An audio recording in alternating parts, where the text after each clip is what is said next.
On this episode of Locked On Canadiens, Cole Caufield changes his number to honor his hero.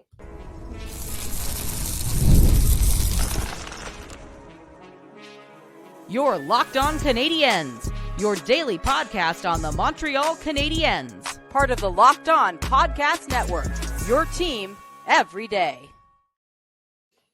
Hello and welcome to episode 1136 of Locked On Canadiens. Thank you for making us your first listen of the day and for subscribing on YouTube or wherever you subscribe to your podcast. It's the way to make sure that you get every episode in your inbox and you don't miss a single one. Today's episode is brought to you by Gametime. Download the Gametime app, create an account, and use code LOCKEDONNHL for $20 off your first purchase.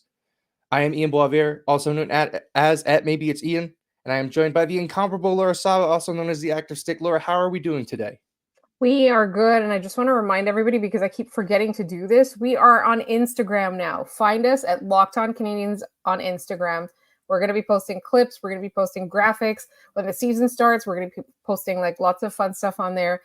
So please follow us on Locked On Canadiens on Instagram, also, in addition to wherever you get your podcasts and YouTube and everything else. Your check is in the mail, Laura. Thank you for plugging our Instagram. Please go follow. We actually got the at Locked On Canadiens. There's no underscores or nonsense. You should be able to find us. Yes. We have a lot coming up on today's episode. We're going to talk about Cole Caufield's New Jersey number. Ivan Demidov makes his season debut in the KHL. We want to talk about what the Canadiens' depth looks like a few years down the line, and then talk about what makes a good training camp. But I think first we have to start with the news we narrowly missed on our last episode, which is that Cole Caufield has changed his jersey number. He posted it on Instagram probably about a half hour or so after we recorded, so we just missed it. But he announced that he's going to start wearing the number 13 this season. His Instagram post is very heartfelt. I won't read it word for word, but please go, if you haven't seen it already, please go read it. It's worth your time. He says that Johnny Gaudreau is his hero. He's worn 13 in the past, most notably with the US NDTP in his junior aged years. He wore the number 13. What I found interesting was there's a deadline for this in the NHL for you to make that request to change your jersey number, because they've got stock of jerseys that are ready to go. But they waived that in this instance, given the scenario that that Cole Caufield found himself in. What are your thoughts? Like, what goes through your head when you see this kind of news? So for me, I think the biggest thing was Johnny Gaudreau's widow reposted it with a heart, right? And I think it was well received by the loved ones. As a gesture that it is. And I think it shows not just what an impact Johnny Gaudreau has had on Cole Caufield, but what kind of a person Cole Caufield is, right? This kind of thing is important to hockey players. He's also worn Martin St. Louis' number to honor him in the past, right? Mm-hmm. And I think all three of these players have had to overcome a lot of, naysayers and stuff like that.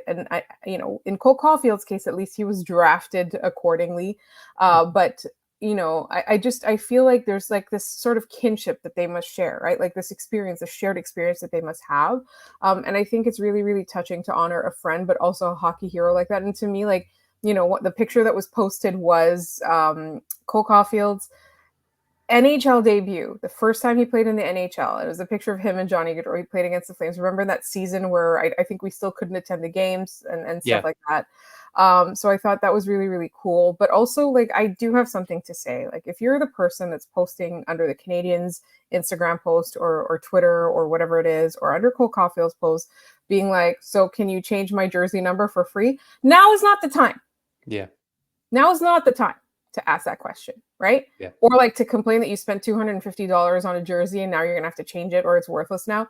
This is not the time or place. Read the room. Yeah.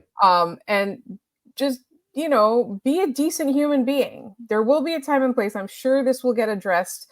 Months from now, the Canadiens will figure out what to do. Maybe they'll be they'll charge you $15 to change it, and that $15 goes to the Matthew and John Gaudreau Foundation. It just, now is not that time. And the worst one that I saw was, and obviously Leafs fans, with their negative comments, that's to be expected. But the worst one that I saw was in that same post where there's this heartfelt, and remember, like, these are hockey players, right? They're boys. They're not very eloquent. They're not, as our friend Jay Foster of Locked On Blue Jackets would say, not all of them can read. And so for Cole Caufield to write that, like, it was basically an essay, like, and it was so heartfelt, and that he was so affected by this. And then in the comments where he's explaining why he's changing his number, in the comments, somebody's like, I don't care what number you wear. Can you improve your numbers, please? Last season was a disaster. First of all, last season was like, it was not a disaster. It was an evolution in Cole Caufield's game. It was him becoming a more rounded player. So first of all, watch the games. Second, read the room. Again, read the post. Like, that was not the time or the place, right? Like, and honestly, like, that to me was like, it just the hockey fans, like, dial it down a little bit, say a little less, do a little less sometimes. Yeah. When in doubt, don't tweet. Just go away. Let's bring it back a little bit to a positive note here. We're going to have two distinct eras of Cole Caufield in Montreal now. Yeah. What is your favorite moment of the 22 era in Montreal? I think mine is Game 6 against Vegas when he comes down the wall, banks it off the wall, and then beats Leonard up top. One of the most electric goals of that run. I thought, and he was a rookie. He had hardly played NHL games. Like, exactly. that was incredible to me. That's the moment that sticks out in the top of my mind. What about you? For me, it was Nick Suzuki and Cole Caufield together in those games against Toronto. Yeah. Like, that to me was like, he had played a handful of games in the regular season. I want to say it was a total of 2 before the playoffs. And it was honestly like that experience of watching them together while, it was 3-1, all of that. Like, they will always be associated with that for me until they win a cup together. Yeah, 1,000%. So I'm really glad that the Canadiens gave him this opportunity and that the NHL allowed it. It's a really nice gesture, and I think people trying to read into this any more than they need to should go outside. Yes. Up next, let's shift gears overseas. We'll go to the KHL. Ivan Demidov makes his season debut with SKA St. Petersburg. It is a 5-4 overtime loss to Metallurg Magnitogorsk. He played on the third line with Evgeny Kuznetsov, and he did pick up an assist on the power play. He played on the second unit. He did also have a highlight reel play where he didn't score off of it, but kind of like that Cole Caufield goal I was just talking about. He came in down the wing and sort of passed it to himself off the boards, made a great move on the goalie. Goalie just made an incredible save. You got to tip your cap when you see it. It feels like, and I know it's very early, but it feels like we might be able to put to bed this whole, they're not going to play him in the KHL thing. Yeah. Right? Like, this seems like it's dead. And I don't even think he's going to stay on the third line that long anyway. I understand why his season start was there. Obviously, before training camp started, he was the 13th forward. That changed very quickly as soon as they started actually playing. But in the season now, he's playing on the third line. I think, it's not going to be long before we see him in the top 6.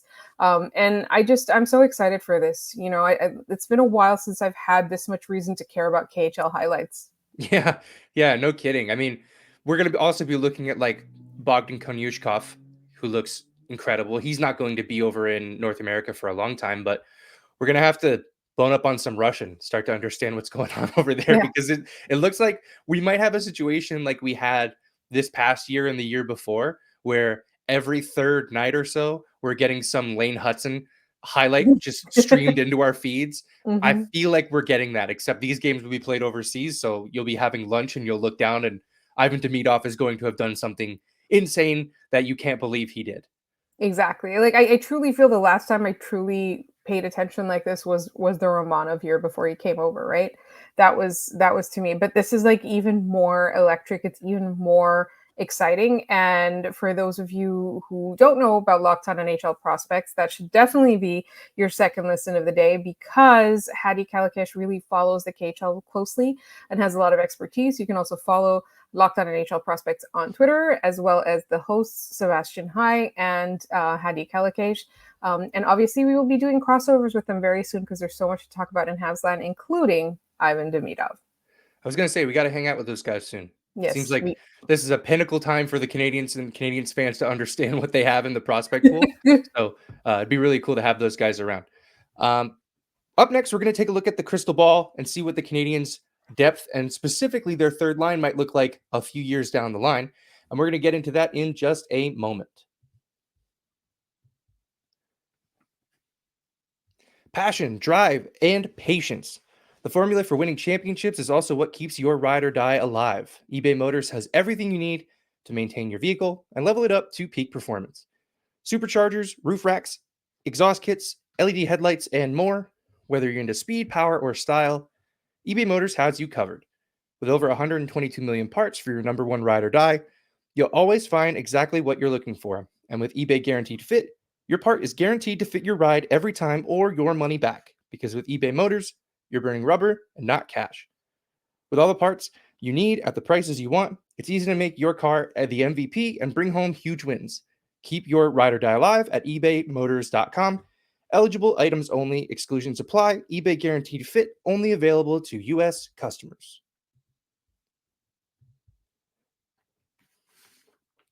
All right, we are back.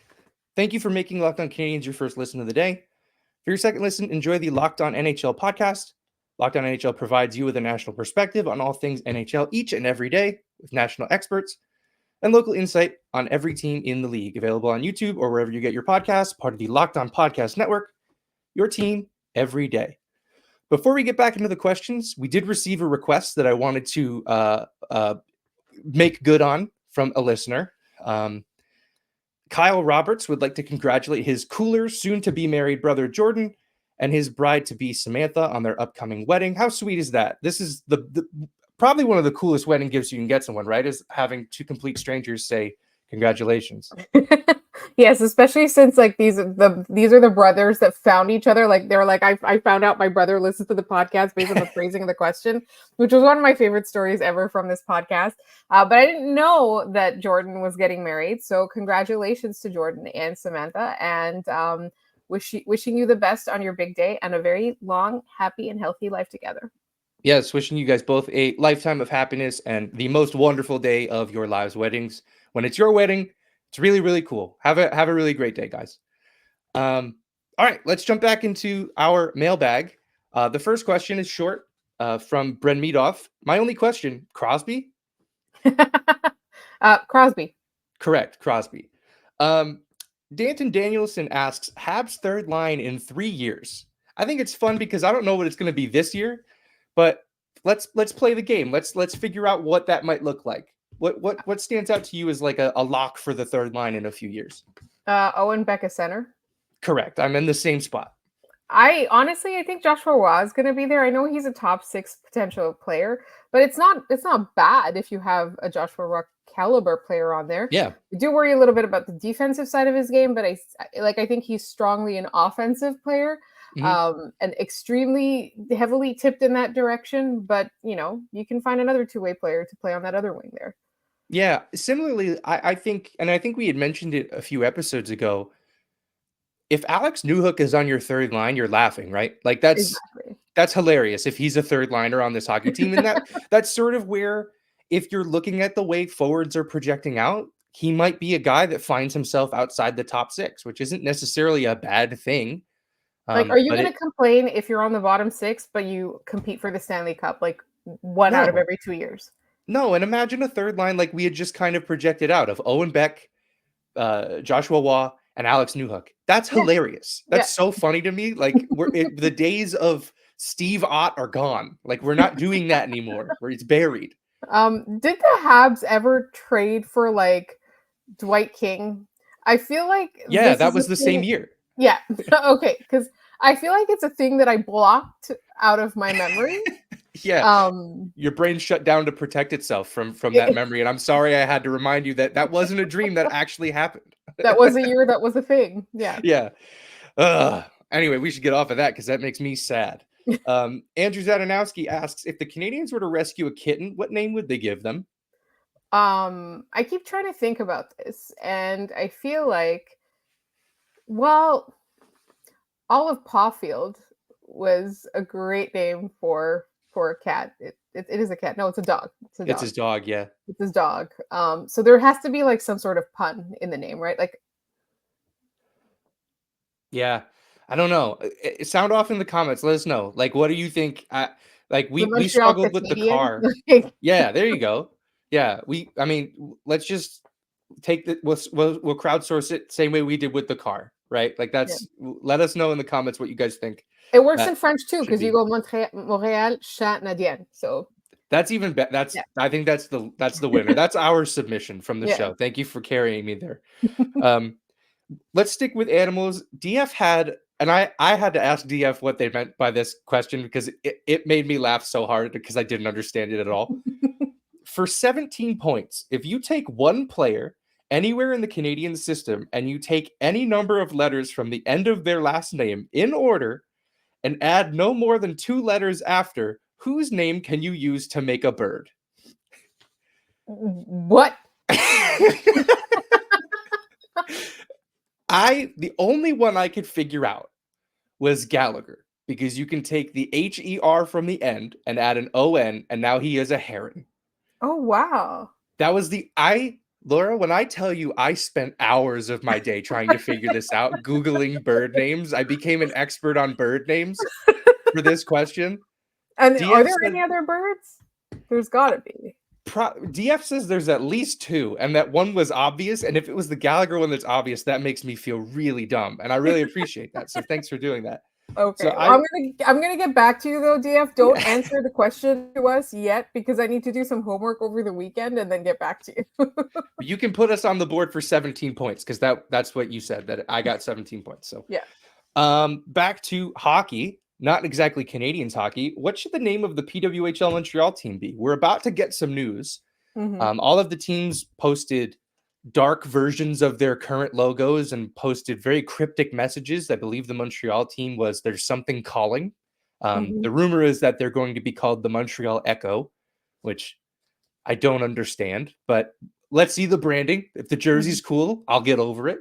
But Mm-hmm. what's a name that stands out to you that they should have gone with? Like honestly, I know it's trademarked and et cetera, but like I liked Canadien. Yeah. Like I really did. Like it gave an association between the two teams. It was easier to like, for a pipeline for fandom to go from one to the other. I Yeah. really, really liked that. But I Yeah, think it's a same. new era. I agree. And I think the challenge with Montreal specifically out of these, and I know the PHF had this issue too, was you have to have a bilingual name, a name that Right. makes sense in both French and English. Like I believe the PHF team from Montreal was called the Force, Mm-hmm. which is again like a nothing. That doesn't, like it's not something Yeah. tethered in a physical being, right? Like Right. what's the mascot for the Force look like? What's the mascot for the Echo look like? If Yeah. it's a bat, that would be pretty cool. But I don't know that changes anything. Again, I'm right with you that Canadien just makes the most sense. Like it would Right. be, it's the easiest sell across the market. All right, let's hit one more of these. Rank the Atlantic Division rivals in order of annoyance. Can I go first? Yeah, but the second part of this is compare that to a ranking of the annoyance of the fan bases of those teams, and I think that that's directly proportional. Yes. I think the roster is a reflection of the fan base a lot of the time. Mm-hmm. So please go there first. are how many teams are there in the There are 7 teams. 7 or 8. I mean, but how many of them matter? Okay. But my ranking is number 1 Ottawa, number Correct. 2 Ottawa, number 3 Ottawa, number 4 Ottawa, number 5 Ottawa, number 6 Ottawa, and then I think we're done. I can't remember. Are there 7 or 8? Now I'm like blanking. I think there's 8. I think the 2 I think we're at 8. Oh yes, because there's Tampa and Florida. Okay, so number 7 is also Ottawa, and then number 8 is Montreal, and it's not annoying. And that the goes rest of the for teams both don't matter. Team and fan base. Yeah.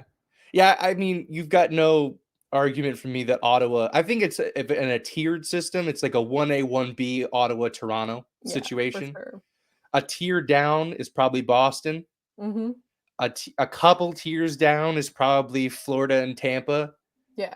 We're probably around there too, and I root for this team, and y'all kind of annoy me. You know who we're talking. You are also annoyed by yourself. You're sitting up at night wondering who's going to be the center on the 4th line this year. You're annoying yourself. Let's be realistic. Mm-hmm.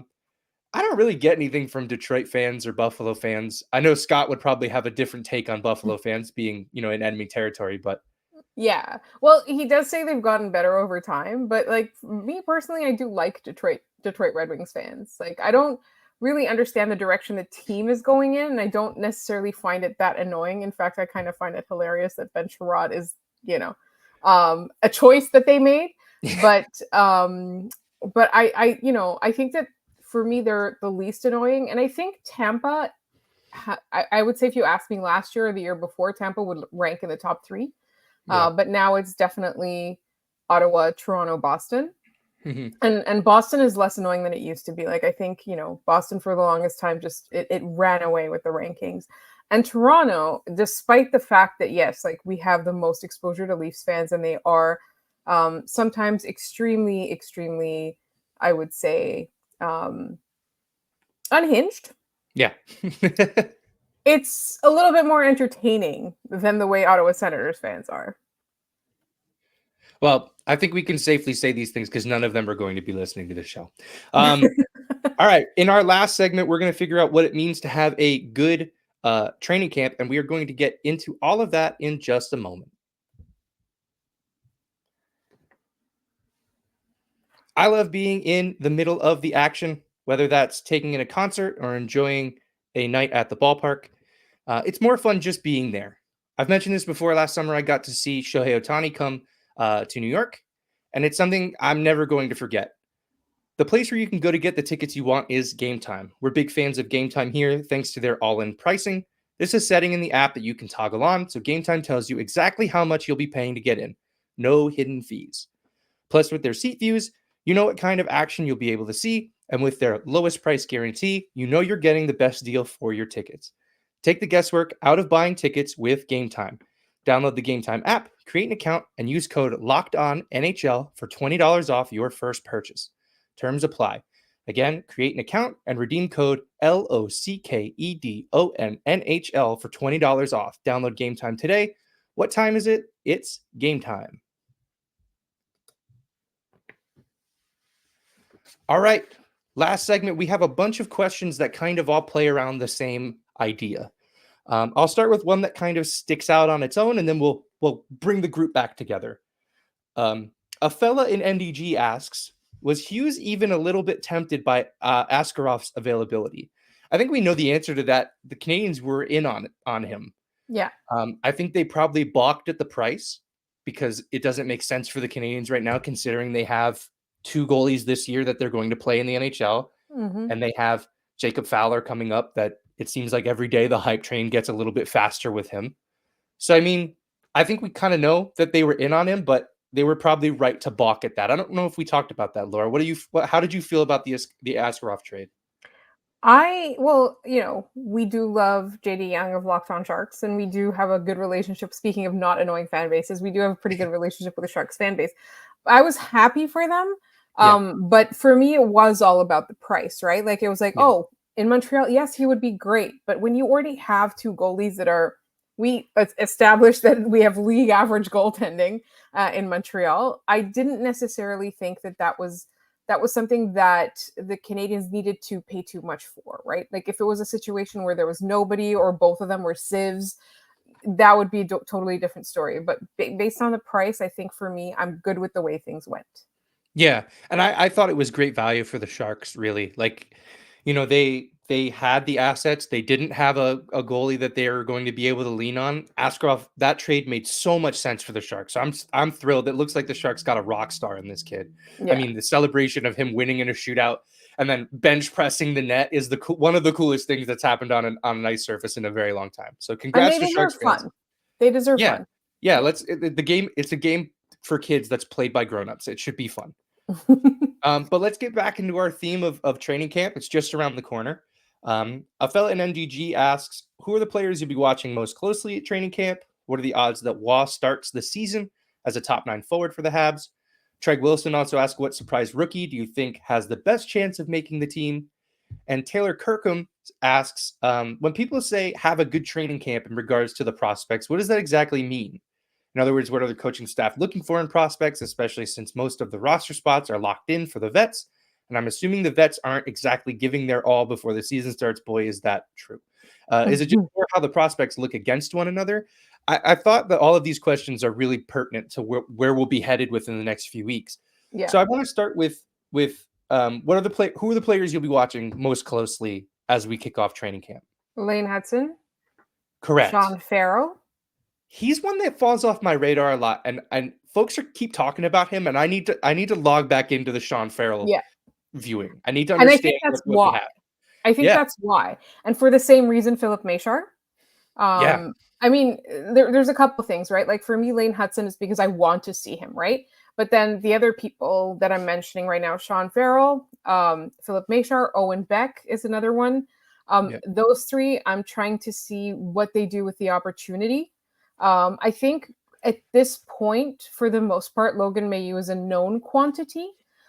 Justin Barron is kind of known as an inconsistent quantity. So I'd like to see what he does, but I'm less interested in those two as I am in what do Philip Machar and Sean Farrell do to get back on our radar, to get back into the conversation, and to get back into the organization's plans.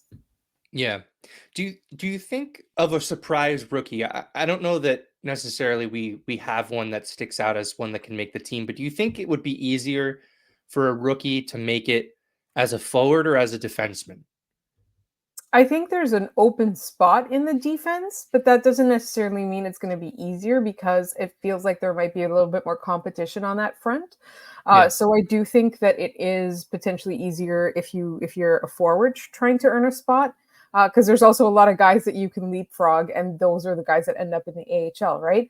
In terms of surprise rookie, I would be very surprised if Philip Machar does make the team. I do think he's a little bit away, maybe a year in the AHL, but I do really hope they play him in the AHL this year or trade him somewhere. Right. Yeah. I think, if Machar, the thing with him is he looks so small the last training camp. Like he's not going to come in and look bigger. I think, we talk about the other question here. What does it mean to have a good training camp? Like I'm not expecting Philip Machar to show up and grow 5 inches in front of me. It's not going to happen. Right. Like the same thing that we talked about with Lane Hudson last year, sending him back to college again. He's not going to grow a significant amount in college. That's not why you're sending him back. He's always going to be the size that he is. Yeah. But as far as like what it means for a rookie to have a good training camp, I just think you need to show that you have a special ability that you can use on a regular basis. Speed sticks out, right? It's really easy to see speed on TV. It's easy to see speed on the bench. If you can blow by guys, like you're that much closer to becoming an NHL player. There are deficiencies in your game that can be there, but if you're that fast, especially on a Marty St. Louis team, he's going to play you. I think too, like you have to, if you're a rookie, you have to outplay an older guy. Yeah. There are benchmark players on this team that you need to be able to outplay. If you can't outplay Michael Pezzetta in training camp, you are probably not going to play for the Canadiens in October. That's just kind of the reality of the situation. That's why these players are taking part in training camp, is to show that they can play in the NHL. So for me, like those are the things I look for. Can you beat somebody out for a spot? Can you show that you're better than a guy who's established? And, can you show you belong in the NHL? Because if you can't do those things, you're not going to play. Right. I think one thing that I would add to that is take the scouting reports, right? The scouting report from when you were drafted and then the scouting reports every year, because they still scout these players even though they are in the organization, right? And to take those, you mentioned deficiencies in your game, right?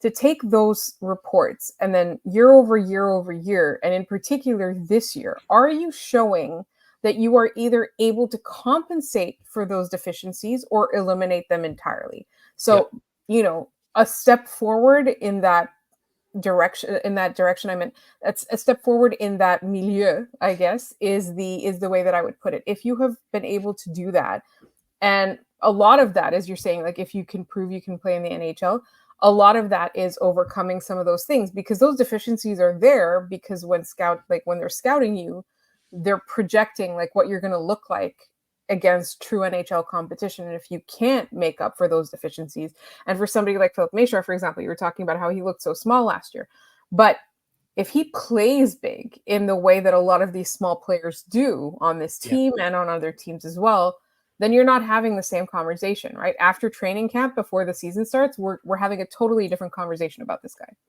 Yeah, absolutely.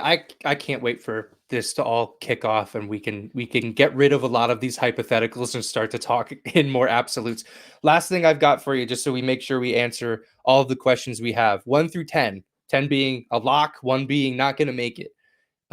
Joshua Waugh starting in the top 9 for the Canadiens this season. Yes. 10. Yeah. I've 10. got 9 or 10. I think he's a lock for at least the top 9. I don't think he's a fourth line forward next year. Yeah. All right. That's going to do it for us on this episode of Locked On Canadiens.